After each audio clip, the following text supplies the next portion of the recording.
दोस्तों, आज की हमारी कहानी नोएडा के रहने वाले एक शख्स की है जिसका नाम अभिषेक है, जो कि पेशे से एक ग्राफिक डिजाइनर है। तो चलिए अब ये कहानी अभिषेक के पॉइंट ऑफ व्यू से सुनते हैं।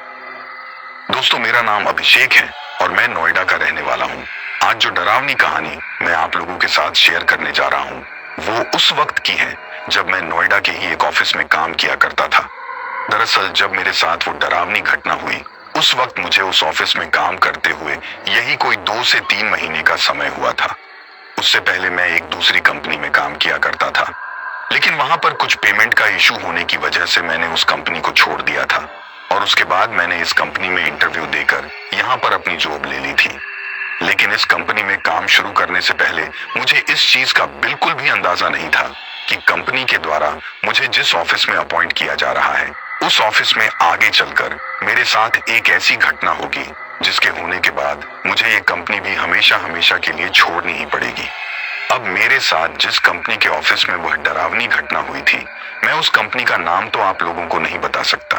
क्योंकि अगर मैंने उस कंपनी का नाम आप लोगों को बताया तो शायद हो सकता है कि आगे चलकर उस कंपनी की तरफ से मेरे ऊपर कोई एक्शन ले लिया जाए। क्योंकि जब मैंने उस कंपनी से वो नौकरी छोड़ी थी तब उन कंपनी वालों ने मुझे रोकने की बहुत कोशिश की थी, पर जब मैं नहीं रुका तो उन्होंने मुझसे जाते वक्त कहा कि अगर यहाँ पर जो कुछ भी हुआ है उसके बारे में तुमने कहीं पर भी बाहर जाकर किसी से भी बात की तो तुम्हारे लिए ठीक नहीं होगा, क्योंकि इससे हमारी कंपनी का नाम खराब होगा और इस ऑफिस में काम करने वाले लोगों के मन में डर बैठ जाएगा, जिसकी वजह से हो सकता है कि तुम्हारी तरह ही कोई और भी इस कंपनी को छोड़कर चला जाए। अब दरअसल बात यह हुई थी कि उस कंपनी में मुझे काम करते हुए लगभग 2 महीने का समय हो चुका था और उन 2 महीनों में मुझे इस चीज का एहसास भी हो गया था कि मैंने इस कंपनी को ज्वाइन करके बहुत बड़ी गलती कर दी है। मैं पहले वाली कंपनी में ही ठीक था, क्योंकि इस कंपनी में काम का बहुत ज्यादा प्रेशर था और जितनी सैलरी मिलती थी उससे 3 गुना ज्यादा वो कंपनी वाले काम करवाते थे। इसके साथ ही मैं आप लोगों को एक बात बता दूं कि उस वक्त जिस बिल्डिंग में मेरी कंपनी का ऑफिस था वो बिल्डिंग यही कोई 6 से 7 मंजिला थी और उस 6 से 7 मंजिला बिल्डिंग में चौथे माले पर मेरी उस कंपनी का ऑफिस हुआ करता था, या फिर हो सकता है कि आज भी हो।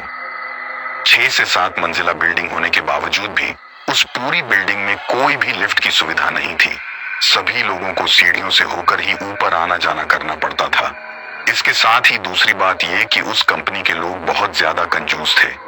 इतना बड़ा ऑफिस होने के बावजूद भी उन्होंने पूरी ऑफिस में कहीं पर भी ऐसी नहीं लगा रखी थी, जिसकी वजह से दोपहर के वक्त काम करते टाइम काफी ज्यादा गर्मी का एहसास होता था। उस वक्त वहां पर सिर्फ कूलर और पंखे ही लगे हुए थे, यानी कि कुल मिलाकर हर चीज में भारी भरकम कटौती की जा रही थी। लेकिन कंपनी के एम्प्लॉय से काम दबाकर करवाया जा रहा था। इसी के चलते एक दिन मेरा बॉस मुझे अपने केबिन में बुलाकर कहता है कि अभिषेक, आजकल तुम काम ठीक तरीके से नहीं कर रहे हो। जो भी काम मैं तुम्हें मॉर्निंग के टाइम पर देता हूँ वो काम तुम कभी भी इवनिंग तक खत्म कर ही नहीं पाते हो। ऐसे तो काम बिल्कुल भी नहीं चलेगा।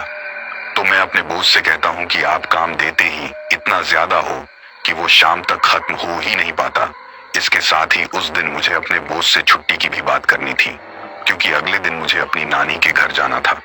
क्योंकि वहां पर कोई छोटा मोटा प्रोग्राम था। इसी वजह से मैं उसी वक्त अपने बॉस से कह देता हूँ कि मैं कल ऑफिस नहीं आ पाऊंगा, मुझे कल के दिन छुट्टी चाहिए। तो मेरा बॉस मेरे ऊपर भड़क जाता है और मुझसे कहता है कि जो काम दे रखा है वो भी पूरा नहीं होता और कल के दिन भी तुम्हें छुट्टी चाहिए।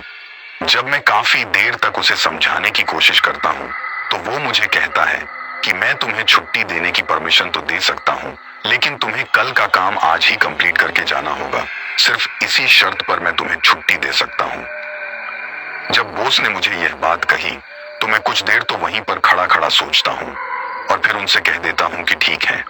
आप मुझे कल का काम भी आज ही बता दीजिए। मैं थोड़ा लेट नाइट तक ऑफिस में रुककर उस काम को खत्म करके चला जाऊंगा। अब मैंने बॉस से ऐसा इसलिए कहा था क्योंकि पहले भी मैंने कई बार देखा था कि ऑफिस के बहुत से लोग जिनको अगले दिन की छुट्टी चाहिए होती थी या फिर किसी भी कारण से वो लोग अगले दिन लेट तक ऑफिस में आना चाहते थे,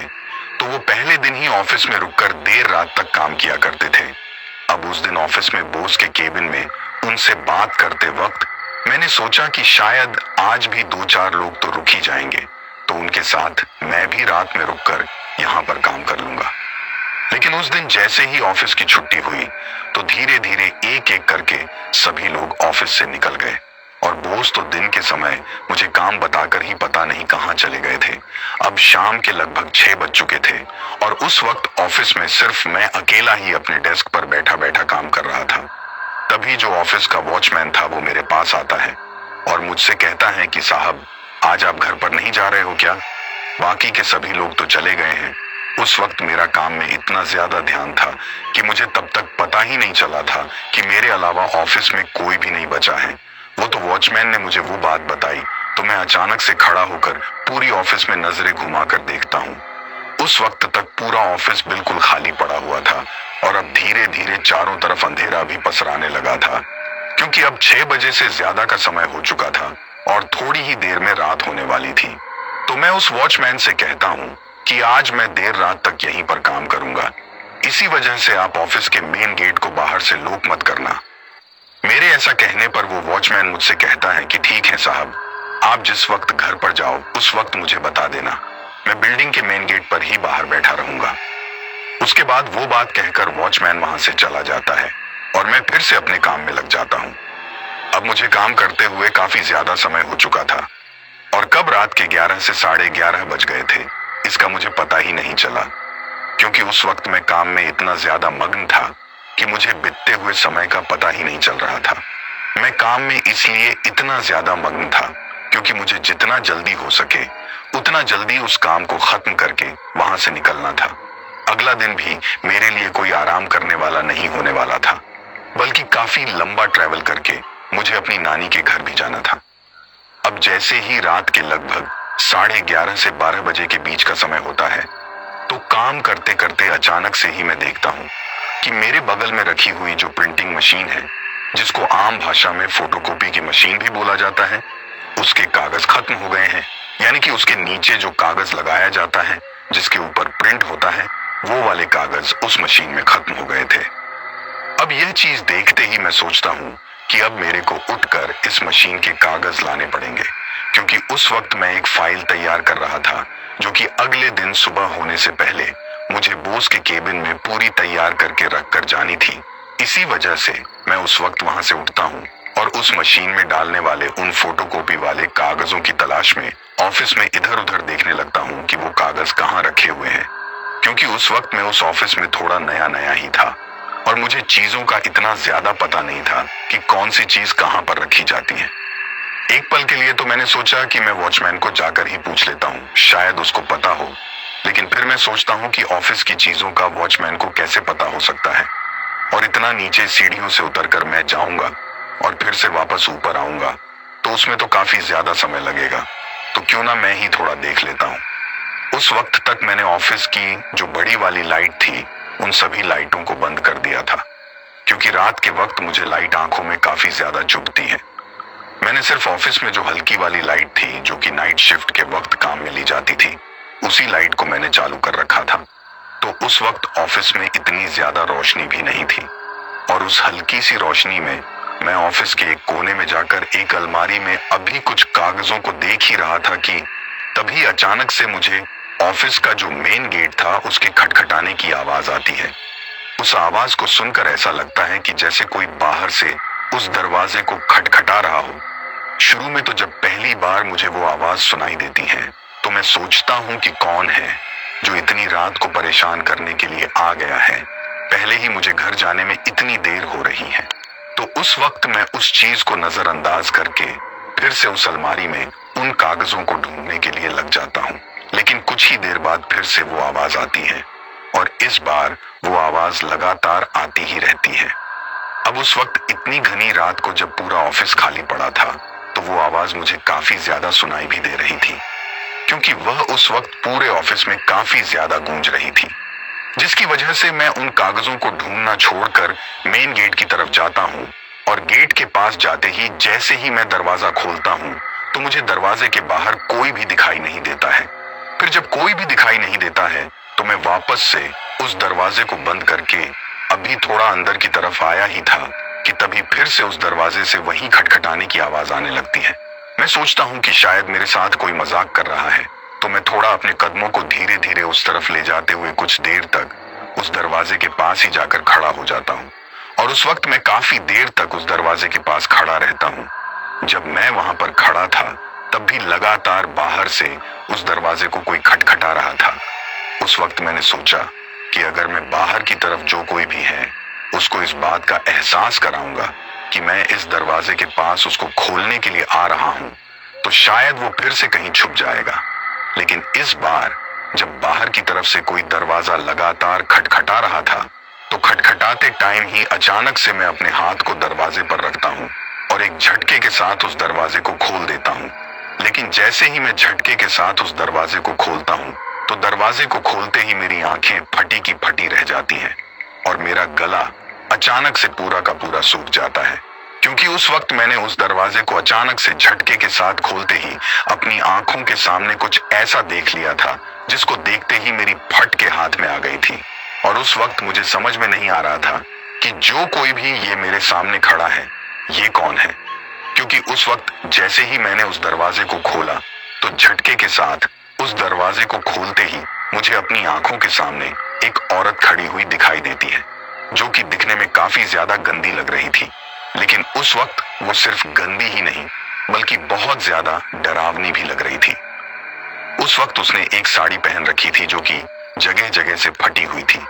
इसके साथ ही उसके सिर के बाल पूरी तरीके से खुले थे और उसके जो सिर के बाल थे उनको देखकर ऐसा लग रहा था कि जैसे वो कई दिनों से नहाई ही ना हो। लेकिन यहाँ तक तो सब कुछ ठीक था, पर जैसे ही मेरी नजर उसके चेहरे की तरफ जाती है तो उसका चेहरा देखते ही मैं अचानक से बहुत ज्यादा डर जाता हूँ, क्योंकि उस वक्त उसका चेहरा बहुत ज्यादा डरावना लग रहा था। अब उसके चेहरे की तरफ नजर पड़ते ही पता नहीं मुझे क्या हो जाता है और मैं एक टक सिर्फ उसकी तरफ ही देखते रहता हूँ। जब मैं उसकी तरफ देखता हूँ तो मुझे उसका हुलिया दिखाई देता है। दिखने में उसका चेहरा काफी ज्यादा सड़ा हुआ और गला सा लग रहा था और उसके जो होंठ थे वो पूरी तरीके से फूले हुए थे, यानी कि उनको देखकर ऐसा लग रहा था जैसे कि उनके ऊपर कोई गरम गरम तेल गिर गया हो, जिसकी वजह से वो इस तरीके से जलकर फूल गए हों। साथ ही उसका चेहरा इस तरीके से फटा हुआ था जैसे कोई जरूरत से ज्यादा पका हुआ तरबूज फट गया हो। अब मेरी तरफ देखकर वो औरत अजीब तरीके से मुस्कुराती है, लेकिन जब वो मुस्कुराती है तो उसकी वो मुस्कुराहट बहुत ज्यादा डरावनी लग रही थी, क्योंकि जैसे ही वो मेरी तरफ देखकर मुस्कुराई तो उस वक्त मुझे उसके दांत दिखाई देते हैं, जो कि जरूरत से ज्यादा ही बाहर की तरफ आ रहे थे और वो दिखने में भी कुछ अजीब से थे, यानी कि जिस तरीके से किसी नॉर्मल इंसान के दांत होते हैं, उस वक्त उस औरत के दांत बिल्कुल वैसे दिखाई नहीं दे रहे थे, बल्कि वो तो ऊपर और नीचे दोनों तरफ के ही दांत बाहर की तरफ निकले हुए थे और बाहर की तरफ निकलने के साथ साथ ही वो काफी ज्यादा नुकीले भी दिखाई दे रहे थे। लेकिन उस वक्त मुझे उसके दांतों में कुछ लाल लाल सा लगा हुआ भी दिखाई देता है, जिसको देखकर ऐसा लग रहा था कि जैसे वो कोई खून हो। ये सब कुछ मेरे साथ कुछ ही सेकंड के अंदर हुआ था। उस गेट को जाकर खोलना और गेट को खोलने के बाद अब तक जितना भी मैंने आपको उस सामने की तरफ खड़ी हुई औरत का विश्लेषण बताया है, उसको मैंने सिर्फ 2 से 3 सेकंड के अंदर ही कैचअप कर लिया था। अब जैसे ही मुझे वो इस तरीके से अपने सामने खड़ी हुई नजर आती है तो मैं हड़बड़ाकर अचानक से दरवाजे को बंद करने लगता हूँ। लेकिन आप लोगों को इस बात पर बिल्कुल भी यकीन नहीं होगा कि जब मैं उस दरवाजे को बंद करने लगता हूँ तो वो औरत भी बाहर की तरफ से उस दरवाजे को खोलने के लिए धक्का देने लगती है। अब मैं आप लोगों को बता दूं कि मैं दिखने में काफी ज्यादा हट्टा खट्टा इंसान हूँ और मैं सुबह उठकर रोजाना जिम जाया करता हूँ, जिसकी वजह से मेरी काफी अच्छी खासी बॉडी बनी हुई है। लेकिन उस वक्त जब मैं उस दरवाजे को बंद कर रहा था तो मेरे शरीर की ताकत भी उस औरत के सामने फीकी पड़ती हुई नजर आ रही थी, क्योंकि मैं तो अंदर की तरफ से उस दरवाजे को बंद करने के लिए बाहर की तरफ धक्का लगा रहा था और वह औरत उस दरवाजे को खोलने के लिए बाहर की तरफ से अंदर की तरफ धक्का लगा रही थी। मेरे और उसके बीच में ये सब कुछ लगभग 15 से 20 सेकंड तक चलता है। लेकिन जब 15 से 20 सेकंड के अंदर वो सब कुछ होता है तो उस दौरान वह औरत अजीब तरीके से गुर्राने लगती है और गुर्राते गुर्राते ही उसका हुलिया धीरे धीरे बदलने लगता है। उस वक्त उस दरवाजे को लगातार धक्का देते वक्त वो अजीब तरीके से मुस्कुरा भी रही थी और मुस्कुराने के साथ साथ ही अजीब तरह की आवाज भी निकाल रही थी। उस स्थिति में मुझे यह तो समझ में आ चुका था कि यह कोई नॉर्मल औरत नहीं है, बल्कि ये जो कोई भी है, ये बहुत ही ज्यादा डरावनी चीज है।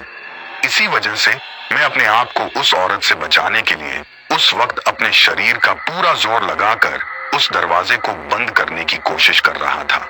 लेकिन फिर पता नहीं उस औरत के अंदर अचानक से इतनी ज्यादा ताकत कहां से आती है कि वो अचानक से पीछे होकर, इससे पहले कि मैं दरवाजे को बंद कर पाता, एक ही सेकंड में वो पीछे होती है और फिर एक जोर की लात उस दरवाजे को मारती है, जिसकी वजह से इतना भयंकर झटका लगने की वजह से मैं उस दरवाजे से पीछे की तरफ जाकर गिरता हूं और एक झटके के साथ ही वो पूरा का पूरा दरवाजा खुल जाता है। जैसे ही वह औरत उस ऑफिस में अपने कदम रखती है, तो उसके कदम रखते ही उस ऑफिस में जो हल्की फुल्की लाइट जली हुई थी, वो भी अब झपझप करने लगी थी और कुछ ही देर झपझप करने के बाद वो लाइट पूरी तरीके से बंद हो जाती है। अब सिर्फ जिस केबिन के डेस्क पर मैं काम कर रहा था, उस केबिन की ही लाइट जली हुई थी और बाकी के बाहर के होल की पूरी लाइट बंद हो गई थी। अब वहां पर मेरे उस केबिन की ही लाइट की हल्की फुल्की रोशनी आ रही थी और बाकी चारों तरफ बिल्कुल घना अंधेरा हो गया था। उस घने अंधेरे में वो चुड़ैल अब अजीब तरीके से गुर्राते हुए मेरी तरफ आने लगती है।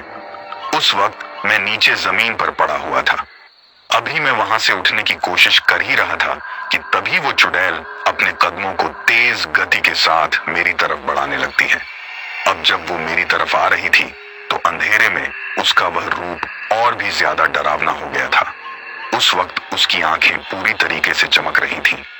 उसकी आंखों से इतनी तेज रोशनी निकल रही थी कि उस रोशनी को देखकर समझ में ही नहीं आ रहा था कि ये किस तरफ देख रही है। इसके साथ ही उसका जो चेहरा था, अब वो और भी ज्यादा डरावना हो गया था और उसके शरीर की जो त्वचा थी, वो भी अब धीरे धीरे अचानक से ही बदलने लगी थी। वो पूरी तरीके से काली पड़कर उसमें अजीब तरह की दरारों की तरह लाइन आ गई थी।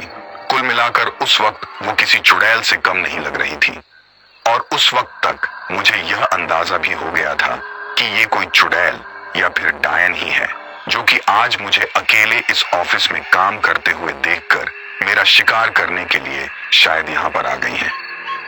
अब उस वक्त मैं डर के मारे बुरी तरीके से कांप रहा था और मेरे पूरे शरीर से काफी ज्यादा पसीना निकलने लगा था। मैं अपने आप को बचाने के लिए अब उस फर्श पर पड़ा पड़ा ही, जैसे जैसे वो चुड़ैल मेरी तरफ आ रही थी, वैसे वैसे ही पीछे की तरफ खिसकता जा रहा था कि तभी अचानक से मैं देखता हूँ कि वो चुड़ैल अपने पीछे की तरफ से एक हाथ को करके कुछ निकालती है और जैसे ही वो उस हाथ से पीछे की तरफ से कुछ निकालती है, तो मुझे दिखाई देता है कि उसके हाथ में एक छोटी सी कुल्हाड़ी है, जो कि दिखने में काफी ज्यादा पुरानी और अजीब सी नजर आ रही है। उस कुल्हाड़ी के ऊपर कुछ अजीब सा लगा हुआ था, लेकिन उस वक्त उस पर क्या लगा हुआ था वो मुझे दिखाई नहीं दे रहा था, क्योंकि वहां पर काफी ज्यादा अंधेरा था। अब मैं नीचे जमीन पर पड़ा हुआ था, तभी अचानक से वो उस कुल्हाड़ी से मेरी तरफ वार करते हुए आती है, लेकिन मैं किसी तरह से पलटकर बच जाता हूँ। पर उस चुड़ैल का वार इतना ज्यादा तेज था कि वो कुल्हाड़ी जाकर सीधे सामने की तरफ जो स्टाफ के बैठने के लिए लकड़ी के फर्नीचर का डेस्क बना हुआ था, उसके ऊपर जाकर वो कुल्हाड़ी लगती है। लेकिन उसका वो वार इतना तेज था कि वो कुल्हाड़ी पूरी की पूरी उस लकड़ी के फर्नीचर में धंस जाती है, जिसको कि वो चुड़ैल अब निकालने की पूरी कोशिश कर रही थी। तभी उसको उस कुल्हाड़ी को निकालता हुआ देखकर मैं सोचता हूँ कि यहाँ से बचकर निकलने का यही सही मौका है। इसी वजह से मैं अपने शरीर की पूरी ताकत लगाकर अचानक से वहां से उठता हूँ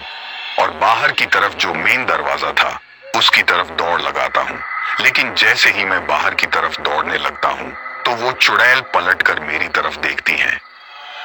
और जब उसको दिखाई देता है कि मैं वहां से भाग रहा हूँ, तो वो उस कुल्हाड़ी को वहीं पर छोड़कर मेरे पीछे पीछे भागने लगती है। लेकिन उस वक्त मैं अपने शरीर की पूरी ऊर्जा लगाकर उस ऑफिस के मेन गेट से बाहर निकल जाता हूँ। अब बदहवास होकर मैं सीढ़ियों की तरफ से नीचे उतरने लगता हूँ। उस वक्त मैं सीढ़ियों से इतनी तेज गति से नीचे उतर रहा था कि एक एक सीढ़ी पर पैर रखकर उतरने की बजाय मैं सीधा 5-7 सीढ़ियों के ऊपर से उछल उछल कर नीचे की तरफ आ रहा था और मेरे पीछे पीछे वो चुड़ैल भी आ रही थी। लेकिन जब मैं उन सीढ़ियों से नीचे उतरते हुए आ रहा था और वो चुड़ैल की तरह दिख रही औरत मेरे पीछे आ रही थी, तो पहली बार मुझे उस औरत की आवाज सुनाई देती है। वो किसी मर्द की तरह की आवाज में अजीब तरीके से पहली बार मुझे कुछ बोलती है। वो कहती है कि रुक जा, नहीं तो तेरा बहुत बुरा हाल करूंगी। मैं काफी दिनों से प्यासी हूँ, आज तुझे मेरी प्यास बुझानी ही होगी। उसकी यह आवाज सुनने के बाद तो मेरी और भी ज्यादा फट चुकी थी और अब मैंने सोच लिया था कि आज अगर मैं यहाँ पर रुका तो पक्का ये मुझे मार देगी। लेकिन सीढ़ियों से नीचे उतरते वक्त मेरे दिमाग में एक चीज थी कि मैं नीचे जाकर वॉचमैन के पास रुक जाऊंगा। शायद हो सकता है 2 लोगों को देखकर ये मेरा पीछा छोड़ दे। लेकिन जैसे ही मैं उस बिल्डिंग के नीचे उतरकर उस बिल्डिंग के मेन गेट के पास में जाता हूँ तो मुझे वहां पर वॉचमैन दिखाई तो देता है, लेकिन जब मैं उस वॉचमैन के पास भागता हुआ जाता हूँ तो कुछ देर तक तो मैं उसके पास रुककर अपनी सांसों को काबू में करने की कोशिश करता हूँ और अपने एक हाथ से उसको उठाने की कोशिश करता हूँ, क्योंकि उस वक्त वो मेन गेट पर एक कुर्सी पर बैठा बैठा सोया हुआ था और उसको देखकर ऐसा लग रहा था कि जैसे ये काफी गहरी नींद में सो रहा हो। लेकिन काफी देर तक भी उसको हिलाने के बाद जब वो नहीं उठा तो मैं अचानक से गौर से उसकी तरफ देखता हूँ और जब उसकी तरफ देखता हूँ तो मुझे दिखाई देता है कि शायद ये सो नहीं रहा है, बल्कि ये तो हमेशा हमेशा के लिए ही सो गया है, क्योंकि उस वक्त मुझे उसके गले पर कुछ अजीब तरह का निशान दिखाई देता है। उसके गले के ऊपर से उसकी त्वचा काफी ज्यादा लाल लाल हो रही थी, जिसको देखकर ऐसा लग रहा था जैसे किसी ने इसकी गर्दन को यहाँ से बुरी तरीके से मरोड़ दिया हो। ये चीज देखने के बाद मैं अपने हाथ की 2 उंगलियों को उसके नाक के पास में लेकर जाता हूँ और जैसे ही मैं अपने हाथों की उंगलियों को उसके नाक के पास में लेकर जाता हूँ तो मुझे महसूस होता है कि उस वॉचमैन की सांस ही नहीं चल रही है। यह चीज देखते ही मैं और भी ज्यादा डर जाता हूँ, क्योंकि मुझे लगता है कि शायद इसको उसी चुड़ैल ने मारा है। जब मैं उस वॉचमैन की सांसों को महसूस करने की कोशिश कर रहा था तो अचानक से मेरी नजर उस बिल्डिंग के 4थे माले की तरफ जाती है, जिस माले पर उस वक्त वो ऑफिस था। तो मुझे दिखाई देता है कि कुछ पल पहले जो चुड़ैल मेरे पीछे पड़ी हुई थी और जो मेरे पीछे पीछे सीढ़ियों में आ रही थी, अब वो मुझे उस बिल्डिंग में अंदर की तरफ खड़ी हुई दिखाई देती है।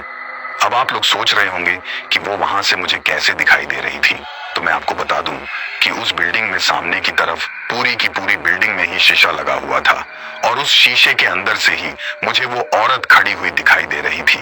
और वो लगातार मेरी तरफ घूर कर देखे जा रही थी।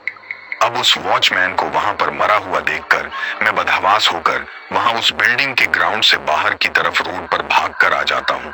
उस वक्त जब मैंने अपनी घड़ी में टाइम देखा तो रात के 1 बजे का वक्त हो रहा था। अब सड़क पर थोड़ी दूर बाहर आने के बाद तो मुझे वहां पर काफी ज्यादा चहल पहल दिखाई देती है